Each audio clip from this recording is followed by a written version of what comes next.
Here on UpFront, we've had a fair few guests keen to try and defend US drone strikes. We've heard that they're effective. We have been able to decimate the core of al-Qaeda's organization. That their targets aren't random.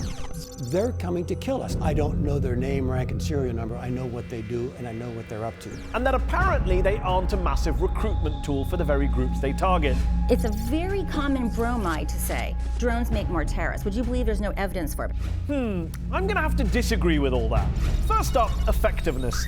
Yes, drone strikes did kill Afghan Taliban leader Mullah Akhtar Mansour in May, but the idea that these ultra-precise strikes have decimated the leadership of the armed groups they target, well, that's a bit of wishful thinking. According to one detailed study, only 2% of drone victims in Pakistan were actually part of the leadership of such groups. And even when they are the top guys, they seem pretty easily and quickly replaceable. I mean, think about all the number twos the US has claimed to have killed over the last few years.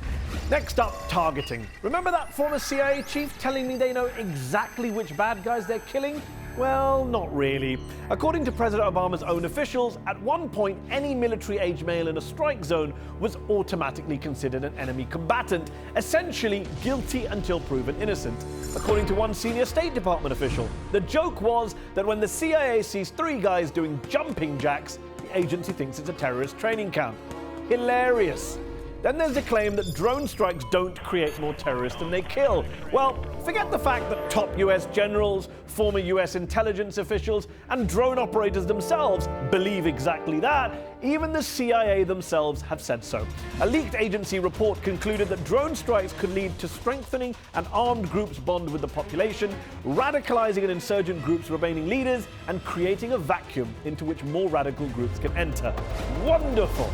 And even if you put aside for a moment the fact that these drone strikes seem ineffective and counterproductive, what about basic morality? Whichever independent study you reach for, hundreds of civilians have been killed, including kids who've reportedly been dubbed fun-sized terrorists by some drone operators. One recent report found drones are far less precise than even conventional airstrikes and result in far more civilian fatalities per each bomb dropped.